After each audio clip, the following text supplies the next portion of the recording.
En el año 1715, el rey Sol finalmente se puso. Luis XIV, el monarca con el reinado más largo de la historia europea, falleció en su colosal Palacio de Versalles. Dejó atrás una Francia culturalmente dominante, militarmente agotada y económicamente desamparada. El rey había pasado 72 años librando costosas guerras y construyendo extravagantes monumentos para su propia gloria.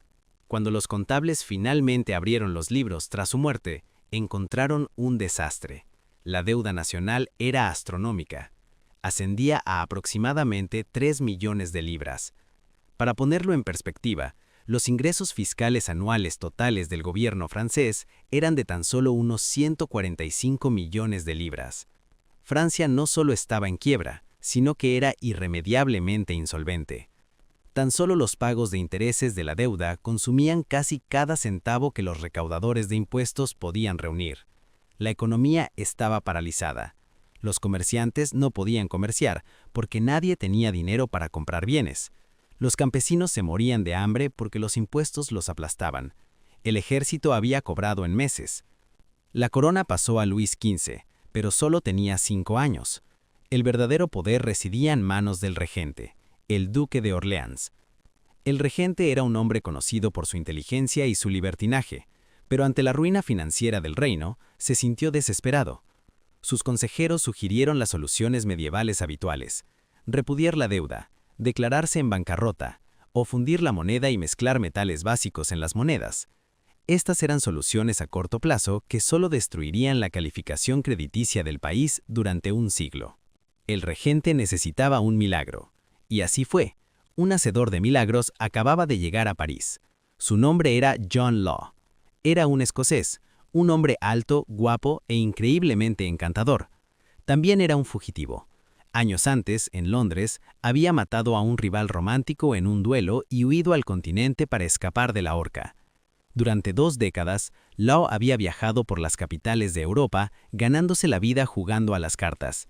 Era un jugador profesional, un hombre que entendía las probabilidades, el riesgo y la psicología humana mejor que cualquier banquero. Pero John Law era más que un simple taur, era un brillante economista autodidacta. Mientras observaba cómo las monedas de oro y plata se movían por las mesas de juego de Venecia, Génova y Ámsterdam, tuvo una epifanía sobre la naturaleza misma del dinero. Durante siglos, el mundo creyó que el dinero era oro y plata. El valor era intrínseco al metal. Law se dio cuenta de que esto era un error.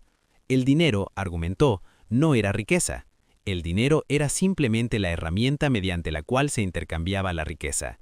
Era un medio de intercambio. Y el problema con Francia era que no tenía suficiente del medio. Francia sufría una grave crisis deflacionaria.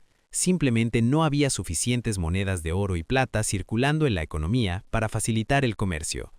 Un agricultor podía tener un granero lleno de trigo y un tejido una tienda de telas, pero no podían comerciar porque ninguno de los dos tenía las monedas de plata para realizar la transacción. Law consiguió una audiencia con un regente desesperado. Expuso un plan revolucionario y radical. Le dijo al duque de Orleans que el oro era un grillete obsoleto para la economía. Un Estado moderno, argumentó, necesitaba una moneda moderna. Su propuesta fue choqueante para la mentalidad del siglo XVIII: desterrar las monedas de oro y reemplazarlas con papel moneda. La ley argumentó que el papel moneda podía imprimirse en cualquier cantidad necesaria para estimular la economía. Si hubiera más dinero circulando, la gente compraría más bienes, los comerciantes contratarían más trabajadores, los agricultores plantarían más cultivos, la economía crecería y gracias a ese crecimiento, el rey podría recaudar suficientes impuestos para pagar la enorme deuda de guerra. Parecía demasiado bueno para ser verdad, parecía alquimia, pero el regente no tenía otra opción. Dio la luz verde al jugador escocés para que se hiciera cargo de la economía francesa. En mayo de 1716, la ley estableció el Banco General. Fue el primer banco central en la historia de Francia. El banco comenzó a emitir billetes. Fundamentalmente, Law prometió que estos billetes estarían totalmente respaldados por oro y plata guardados en las bóvedas del banco y que cualquiera podría cambiar su papel por moneda en cualquier momento. El valor de las monedas oficiales de plata de Francia fluctuaba según los caprichos del gobierno, pero Law prometió que sus billetes siempre serían canjeables por un peso fijo de plata. De repente, los comerciantes prefirieron el papel. Era más ligero, más fácil de transportar y su valor era estable. El papel moneda comenzó a circular, y tal como Law había predicho, la economía comenzó a descongelarse. El comercio repuntó, los impuestos comenzaron a fluir al tesoro. El regente estaba encantado. El jugador escocés era un genio, pero esta era solo la primera fase del plan maestro de Law. El banco era solo el motor. Ahora necesitaba un vehículo, necesitaba una manera de absorber la enorme montaña de deuda gubernamental que aún aplastaba al Estado. Law miró al otro lado del Océano Atlántico. Francia poseía un vasto territorio en Norteamérica conocido como Luisiana, llamado así en honor al difunto Rey Sol. Se extendía desde el Golfo de México hasta Canadá. Era una vasta e indómita tierra salvaje, centrada en el río Mississippi. Para el francés promedio, Luisiana era un misterio, pero para John Law era una oportunidad. Vio una pizarra en blanco bajo la cual proyectar los sueños de Avares. En 1717, Law convenció al regente para que le concediera un monopolio comercial. Formó la Compañía del Oeste, más tarde conocida como la Compañía del Mississippi.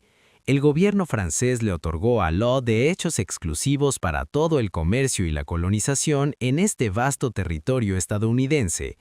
El acuerdo era simple sobre el papel. La compañía desarrollaría Luisiana, encontraría minas de oro y plata similares a las que los españoles habían encontrado en México y establecería lucrativas plantaciones de tabaco. Las ganancias de este nuevo mundo regresarían a Francia, enriqueciendo a los accionistas y salvando al reino. Law controlaba ahora el Banco Nacional y los activos más valiosos del país en el extranjero. Estaba listo para combinarlos en una maquinaria financiera nunca antes vista. Estaba a punto de crear la primera burbuja bursátil moderna.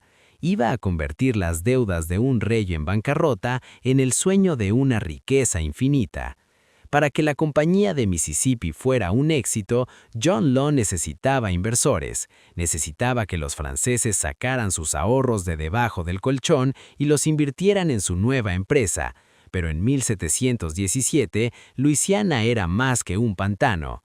No había ciudades, ni minas, y apenas había colonos franceses. Era un vasto desierto azotado por la fiebre. Así que Law hizo lo que todo gran promotor hace cuando el producto falta. Vendió el sueño.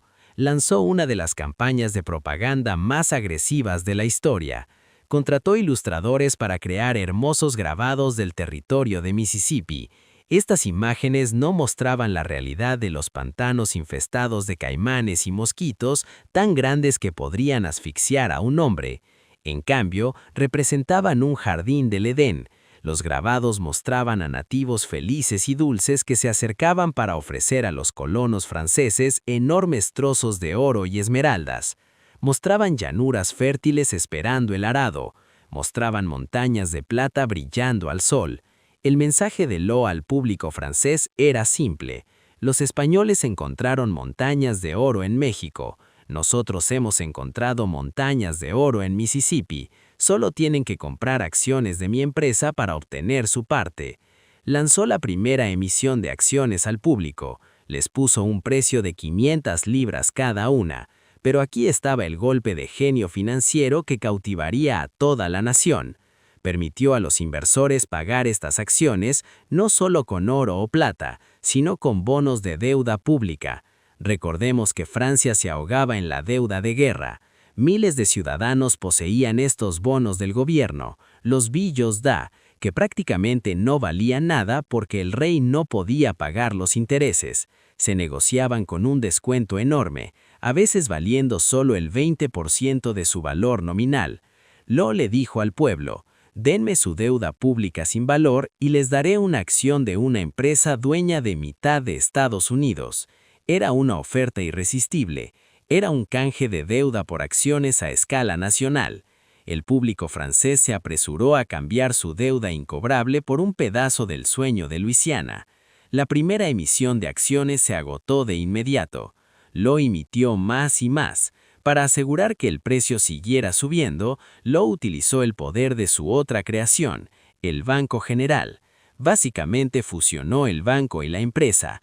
Utilizó las imprentas del banco para imprimir papel moneda que el banco luego prestó a los inversores a bajos tipos de interés, específicamente para que pudieran comprar acciones de Mississippi. Era un círculo perfecto que se retroalimentaba. El banco imprimía dinero, la gente tomaba prestado el dinero, usaban el dinero para comprar acciones. La presión compradora impulsó el precio de las acciones al alza. Al ver subir el precio, más gente pidió más dinero para comprar más acciones. Para 1719, París había caído en la locura total. El precio de una sola acción, originalmente de 500 palancas, se disparó a 1000, luego a 2000, luego a 5000. El centro de este huracán financiero era una estrecha calle en París llamada Rue Quincampoix. Allí era donde se reunían los comerciantes. Se convirtió en el Wall Street del siglo XVIII, pero mucho más caótico. La calle estaba tan llena de gente que intentaba comprar acciones que los guardias tenían que bloquear ambos extremos por la noche para despejar los cuerpos. Aristócratas, soldados, sirvientes y sacerdotes se codeaban en el barro, gritando los precios. El orden social francés se evaporó. Lo único que importaba era si se poseían acciones de Mississippi. Hay historias famosas de la histeria callejera. Una leyenda cuenta la historia de un jorobado que amasó una pequeña fortuna simplemente parándose en la calle y alquilando su espalda como escritorio para que los corredores firmaran contratos. Otra cuenta la historia de un hombre que ordenó al cochero de su carruaje estrellarlo deliberadamente contra un poste cerca de donde John Law cenaba, solo para que ella pudiera fingir estar herida y tener la oportunidad de hablar con él sobre la compra de acciones. La riqueza que se generaba era asombrosa. Los sirvientes que habían invertido sus magros salarios de repente se encontraban más ricos que sus amos. Hubo que inventar una nueva palabra para describir a estas personas.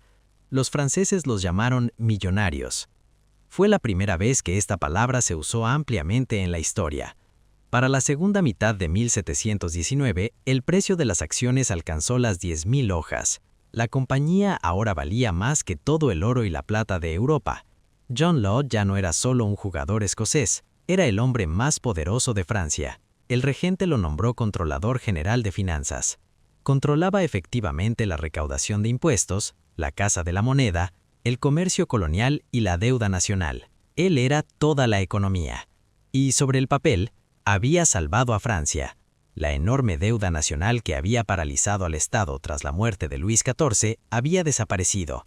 Todo se había convertido en acciones de Mississippi. El rey ya no debía dinero. La empresa sí, y mientras el precio de las acciones se mantuviera alto, todos estaban contentos. Pero entre bastidores, Law se enfrentaba a un problema aterrador. La publicidad iba más rápido que la realidad. Había prometido montañas de oro y ciudades prósperas en Luisiana, pero en realidad la colonia era un desastre. Para mantener el precio de las acciones alto, Law necesitaba demostrar progreso. Necesitaba demostrar que Luisiana estaba siendo poblada, pero ningún francés respetable quería mudarse a un pantano. Así que Law recurrió a la coerción. Barrió las cárceles de París. Tomó a ladrones, asesinos y deudores y los encadenó. Los llevó a los puertos para embarcarlos a América. Reunía a prostitutas y mujeres sin hogar en las calles y las obligaba a amasarse con los prisioneros varones antes de arrastrarlas a los barcos. Estas desafortunadas almas desfilaron por París camino a la costa. Los propagandistas de Law les decían a los inversores que eran colonos ansiosos por construir el nuevo imperio. En realidad, eran mano de obra esclava enviada a morir. Y así fue. Las condiciones en los barcos eran horribles. Las enfermedades proliferaban. De los miles enviados a Luisiana en esos años, se estima que menos del 20% sobrevivió. Murieron de fiebre amarilla, hambre y exhaustión. El jardín del Edén era un cementerio. En París, Law suprimió estos informes, censuró las cartas que llegaban de la colonia, sobornó a los editores de periódicos, mantuvo las imprentas funcionando a toda velocidad produciendo más papel moneda para mantener la liquidez fluyendo en la Rue Quincampoix. Pero una burbuja es algo frágil. Se basa completamente en la fe. Mientras todos crean que el precio subirá, subirá. Pero en el singular momento en que el dinero inteligente decide retirar su dinero, la gravedad de la realidad se impone. A finales de 1719 comenzaron a aparecer las cracas. Unos pocos inversores adinerados, príncipes y comerciantes astutos analizaron las cifras, calcularon el valor real del comercio con Luisiana, que era cero, y lo compararon con la valoración de las acciones. Se dieron cuenta de que era una alucinación. Decidieron salir discretamente. Vendieron sus acciones del pico, acumulando millones en billetes. Pero no querían el papel. Sabían que el papel se estaba imprimiendo hasta el infinito. Querían algo real. Llevaron sus vagones llenos de billetes al banco del general Law y exigieron cambiarlos por monedas de oro y plata como era su derecho. Al principio, Law les pagó. Tenía que hacerlo. Todo el sistema dependía de la promesa de que el papel era tan bueno como el oro. Pero a medida que más y más millonarios intentaban retirar su dinero, las bóvedas del banco comenzaron a vaciarse. Una historia famosa trata sobre el príncipe Danty, un poderoso noble enojado con Law. Envió 3 vagones al banco y exigió que se llenaran de oro a cambio de sus billetes. Law les pagó, pero estaba aterrorizado. Se dio cuenta de que si unos pocos príncipes más hacían lo mismo, el banco quebraría. Law acudió al regente y le pidió ayuda. Argumentó que estas personas estaban saboteando la economía al acumular oro. Convenció al regente de aprobar una serie de leyes tiránicas para detener la hemorragia. Primero, ilegalizaron la exportación de oro desde Francia. Luego, devaluaron las monedas de oro, intentando que el papel pareciera más valioso. Finalmente, en una medida desesperada que marcó el principio del fin, Law convenció al gobierno de ilegalizar la posesión de grandes cantidades de joyas de oro o plata. Enviaron a la policía a registrar las casas de los ricos. Los sirvientes recibían recompensas por delatar a sus amos si escondían oro. El gobierno francés confiscaba la riqueza real para obligar a la gente a usar la riqueza falsa que habían creado. La atmósfera en París pasó de la euforia a la paranoia. El comercio en el Rue Quempa se volvió violento. Los ricos ya se habían marchado. Ahora la clase media estaba mirando la bolsa. Miraron sus costosas acciones y sus fajos de papel moneda, y por primera vez se preguntaron si realmente había algo detrás de todo aquello. John Law, el hombre que había comprado el mundo, estaba sentado en un trono de dinamita, y a principios de 1720 se encendió la mecha. El año 1720 comenzó con un viento frío que soplaba por las calles de París. Un viento que traía consigo el primer aroma del pánico. La gran burbuja de Mississippi había tocado techo. El precio de las acciones, que había alcanzado la vertiginosa cifra de 10.000 libras por acción, comenzaba a tambalearse. El hechizo psicológico que John Law había lanzado en la nación se estaba rompiendo. Durante 3 años, el pueblo francés suspendió su incredulidad. Creían que el papel era oro. Creían que un pantano en Luisiana era un paraíso. Creían que la deuda era riqueza. Pero ahora la gravedad de la economía se reafirmaba. La crisis comenzó con una fuga lenta. Los ricos y los bien conectados, los príncipes de sangre y el círculo íntimo del regente fueron los primeros en ver la señal de advertencia. Se dieron cuenta de que las ganancias en papel eran ilusorias. Silenciosamente comenzaron a vender. Se deshicieron de sus acciones de Mississippi por miles, acumulando millones en billetes. Pero no se quedaron con el papel. Sabían que Law había impreso demasiado. El volumen de papel moneda en circulación se había disparado a más de 1.000 millones de libras, una cantidad que excedía con creces todos los bienes y servicios de toda la economía francesa. Los inversores inteligentes sabían que se avecinaba inflación, así que tomaron sus millones en papel y los convirtieron en cualquier cosa real que pudieran encontrar. Compraron diamantes, compraron platería, compraron fincas, y lo más dañino de todo, exigieron monedas de oro del banco. John Law observó este éxodo con creciente terror. Ahora era el controlador general de finanzas, de hecho, el primer ministro de Francia. Tenía poder absoluto. pero era incapaz de impedir que el mercado se corrigiera.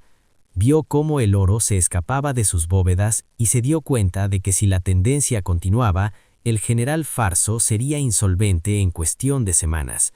Decidió combatir el mercado, pero no lo combatió con la economía, lo combatió con la tiranía. En enero y febrero de 1720, Law convenció al regente para que aprobara una serie de decretos totalitarios que convirtieron a Francia en un estado policial financiero. Como la gente prefería el oro a su papel moneda, Law decidió criminalizar el oro. Emitió un edicto real que prohibía la exportación de monedas de oro y plata. Cuando eso no detuvo la hemorragia, fue más allá. Prohibió a cualquier ciudadano francés poseer más de 500 libras de monedas de oro o plata. Fue una violación escandalosa del derecho de propiedad. De la noche a la mañana, el dinero tradicional que la gente había usado durante miles de años se convirtió en contrabando. Para imponer esto, Law desató una ola de terror. Autorizó a la policía a realizar registros sin orden judicial en domicilios privados. Rompieron las tablas del suelo y forzaron a billetes buscando escondites. Lo peor de todo es que Law fomentó una cultura de traición. Ofreció una recompensa a quien delatara a un vecino o amo que escondiera oro. Los sirvientes denunciaron a sus bueces. Los hermanos denunciaron a los hermanos. Las cárceles se llenaron de personas cuyo único delito era intentar salvar los ahorros de toda su vida, de un sistema en crisis. Pero el decreto más extraño estaba por llegar. En un intento desesperado por apuntalar el valor de sus acciones en papel, la ley prohibió la fabricación y venta de oro, joyas y platería. Intentó borrar los metales preciosos de la conciencia colectiva de Francia. Quería dejar al pueblo sin otra opción que el papel. Por un breve instante, el terror funcionó. La gente tenía demasiado miedo de usar oro, así que usó papel. Pero esto creó un nuevo monstruo, la hiperinflación. Debido a que los ricos se deshacían de sus acciones, una avalancha de papel moneda inundó las calles. Pero como el gobierno había prohibido el oro, todo ese dinero persiguió a los pocos bienes reales que quedaban: comida, tela y tierra. Los precios se dispararon. El precio del pan se duplicó y luego se triplicó. Un bushel de trigo que costaba unas pocas palancas en 1719 costaba cientos en 1720. Los millonarios, que se sentían tan ricos en diciembre, descubrieron que sus fortunas en papel apenas alcanzaban para comprar la cena en marzo. La ilusión de riqueza se desvanecía ante la realidad de la factura del supermercado. Law estaba atrapado. Intentó estabilizar el precio de las acciones fijándolo. Declaró que el banco compraría cualquier acción de Mississippi por 9,000 hojas. Este fue un error fatal. Significaba que el gobierno estaba imprimiendo dinero infinito para comprar acciones sin valor. Las imprentas del banco funcionaban a toda máquina. Trabajaban día y noche, produciendo millones de palancas solo para pagar a los inversores que vendían sus acciones al Estado. La oferta monetaria se disparó. La moneda se convirtió en un chiste. Los comerciantes extranjeros se negaron a aceptar papel francés. Las importaciones cesaron. Comenzó la escasez. Para mayo de 1720, John Law, el hombre que había prometido eliminar la deuda, había creado un apocalipsis financiero. La cantidad de papel moneda en circulación era 4 veces mayor que el valor total de todo el oro y la plata del reino. Fue en esta atmósfera caótica que Law cometió su error fatal.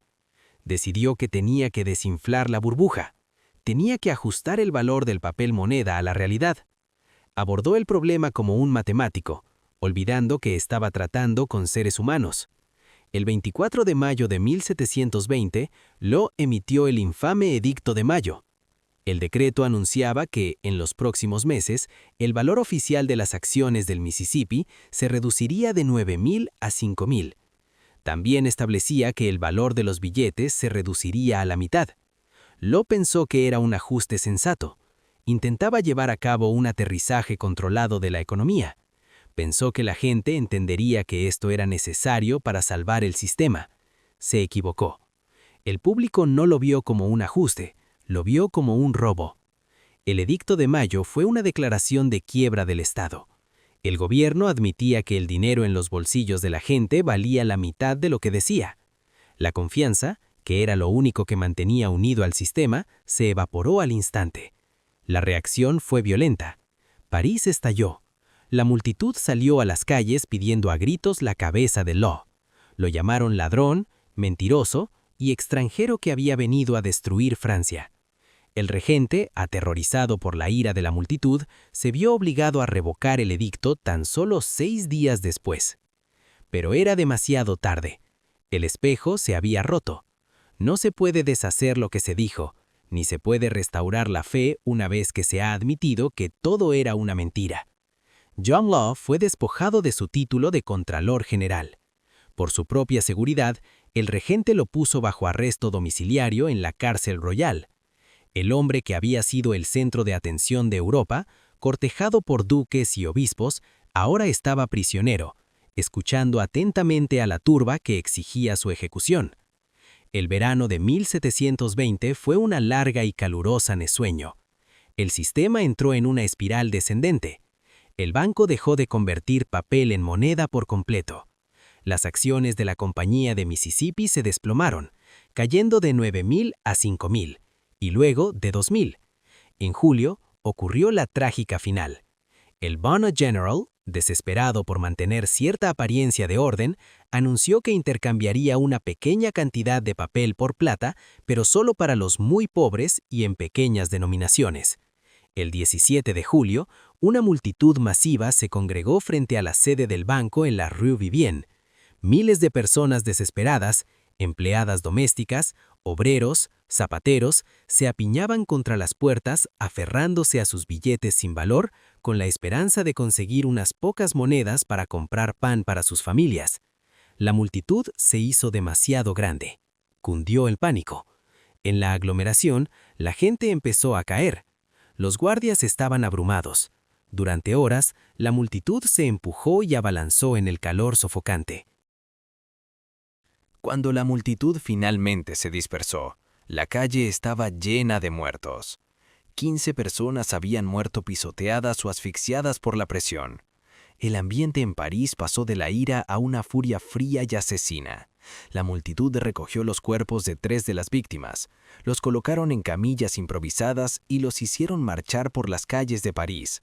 No fueron al cementerio, marcharon directamente al Palacio Real, hogar del regente y prisión de John Law. Sostuvieron los cadáveres contra las ventanas del palacio, gritando: «Contemplen el fruto de su sistema». Era lo más cerca que Francia había estado de la revolución en siglos. El joven rey Luis XV de tan solo 10 años miró por la ventana y vio a sus súbditos agitando cadáveres ante él. Fue un trauma que perseguiría a la monarquía durante el resto del siglo. Dentro del palacio, John Law se refugiaba en una habitación trasera. Se dio cuenta de que su vida corría peligro inminente. El regente que lo había protegido durante tanto tiempo ya no podía contener la marea. El experimento había terminado. El sistema estaba muerto. La única pregunta ahora era si John Law sobreviviría a las consecuencias. La economía estaba destrozada, las tiendas estaban cerradas, las calles eran peligrosas. El pueblo francés, que había soñado con una riqueza fácil, despertó con los bolsillos llenos de confeti. La compañía Mississippi, que se suponía poseía la mitad de Estados Unidos, resultó ser un cascarón vacío. Al acercarse el otoño de 1720, John Law supo que tenía que partir. Había llegado a Francia como un salvador, un genio con una fórmula matemática para la utopía. Se iba como un paria, el artífice del mayor desastre financiero de la historia. Pero escapar de Francia no sería fácil. Era el hombre más odiado del reino, y cada camino hacia la frontera estaba vigilado por personas que querían matarlo. El otoño de 1720 en París fue una época de ajuste de cuentas. Las hojas se volvieron marrones y cayeron en el jardín del comerciante, y con ellas cayeron las últimas esperanzas de los inversores franceses.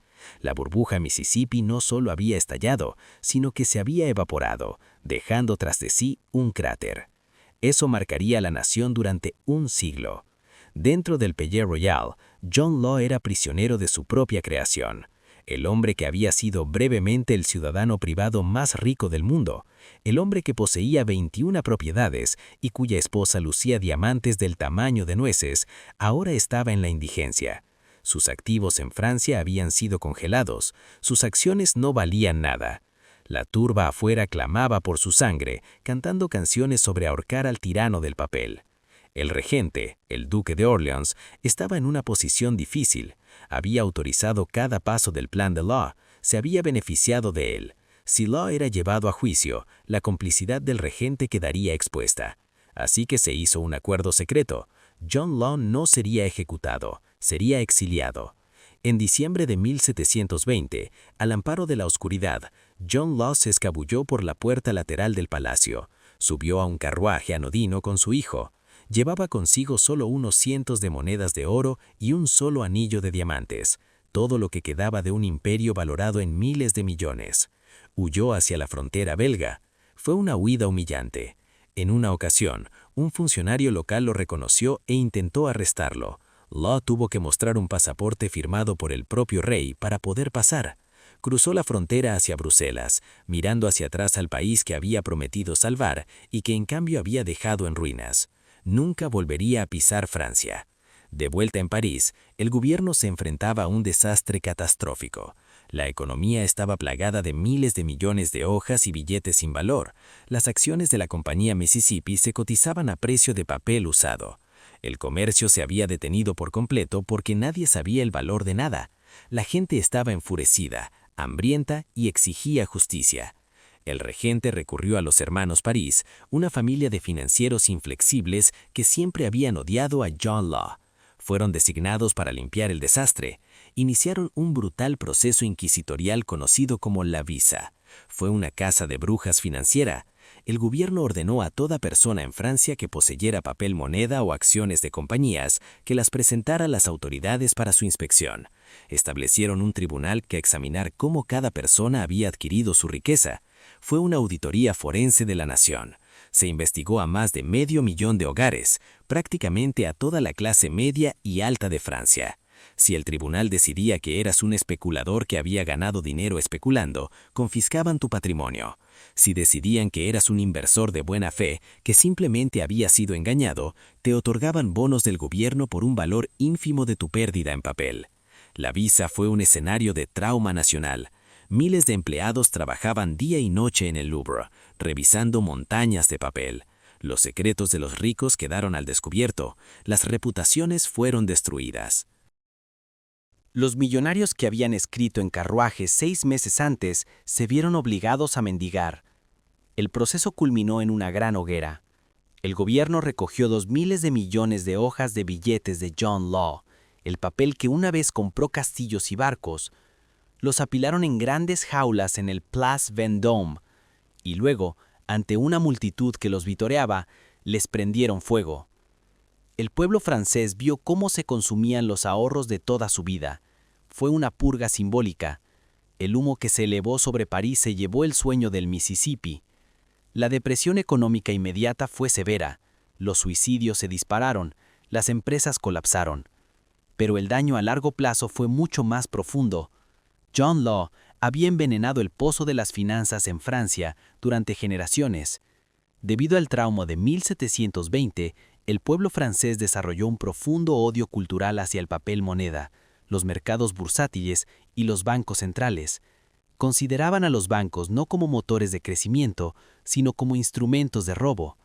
Mientras Gran Bretaña avanzaba, perfeccionando el Banco de Inglaterra y construyendo un sistema financiero sofisticado que les permitía obtener préstamos a bajo precio para construir la Marina Real y la Revolución Industrial, Francia retrocedía.